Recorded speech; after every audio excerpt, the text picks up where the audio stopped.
Einstein tarihe geçen sözünde ön yargıları yıkmak atomu parçalamaktan daha zordur demişti. Biz de size bugün atomu parçalamaktan daha zor bir işe kalkışanların hikayesini anlatacağız. AIDS gibi kimsenin konuşmak bile istemediği bir konuda insanlarda farkındalık yaratmak isteyenlerin öyküsünü ekranlara getireceğiz. Onlar ön yargının iktidar olduğu bir ülkede ateşten gömlek giyenler. Herkesin yalnız bıraktığı insanların yanında olmak isteyenler. Türkiye'de HIV/AIDS çok yanlış biliniyor işte. Aynen okula göndermem. Niye göndermezsin? Göndermem. Hani neden diye baktığımızda aslında çok da bir gerekçesi yok. Veya işte tedavi etmeyen doktorlar, davasına bakmak istemeyen avukatlar, işte hani aynı mahallede oturmak istemeyen insanlar. Aslında bunların hepsi bilinçsizlikten dolayı ortaya çıkan şeyler. Arzu Kaykı genç bir çevre mühendisi. Kaykı, Boğaziçi Üniversitesi'nde endüstri mühendisliği alanında master yaptıktan sonra hayata dair önünde iki seçenek vardı. Ya endüstri mühendisi olarak hayata atılacak ya da sivil toplum alanında çalışarak başkalarının hayatına dokunacaktı. O ikincisini seçti. Pozitif Yaşam Derneği bugün AIDS konusunda bilgi, yardım ve destek isteyen herkesin başvurabildiği bir yer.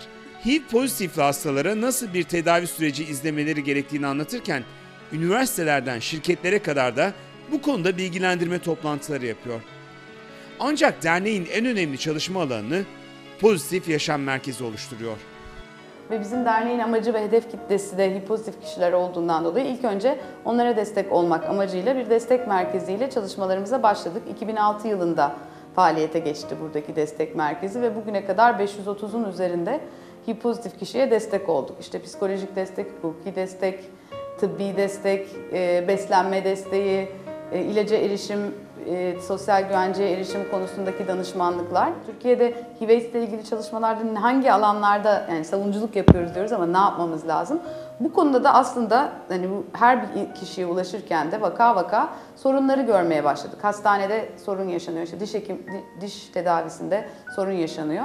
Bütün bunlara yönelik hem birebir vaka çözümüyle yani doğum kliniği bir kadını kabul etmiyorsa veya doğum kliniğinde bir yeni doğmuş bebek ayrımcılığa maruz kalıyorsa o olaya müdahale ettik.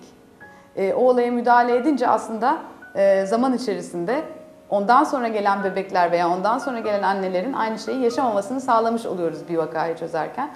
Bu yollu savunuculuklara başladık.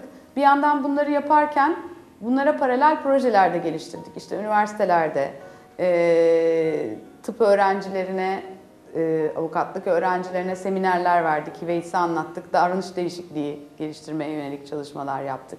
Medyaya yönelik eğitimler, projeler, toplantılar yaptık. Hani medyada bu yanlış dili doğruya çevirelim, kötü haberleri, HIV pozitifleri karalayıcı, ayrımcılık yaratacak haberleri doğru haberlerle değiştirelim diye. Yani çalışmalarımızın aslında temelini de bundan sonra yaptığımız birçok projeyi de bu destek merkezinden gördüğümüz sorunların paralelinde hayata geçirdik. Hukuk poliklinikleri projesini başlattık. Hem HIV pozitif kişilere insan hakları konusunda, hakları konusunda eğitim verirken aynı zamanda da onların dava açması yolunda imkan sağladık ve böylelikle aslında bunların hepsi Türkiye'de neredeyse ilk vakalar olduğu için, ilk davalar olduğu için örnek vaka olması yoluyla bir nebze de olsa hukuki altyapıyı ve Türkiye'deki zemini değiştirmeyi hedefledik.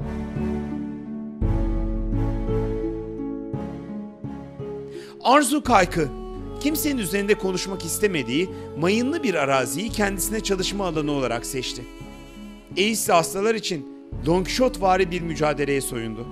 Ön yargılardan oluşan bir dağı sadece doğru bilgilerle değiştirmeye çalıştı. AIDS'li hastalara yalnız olmadıklarını anlatırken AIDS konusunda doğru bilgilenen herkesin hayatında kocaman bir fark yarattı.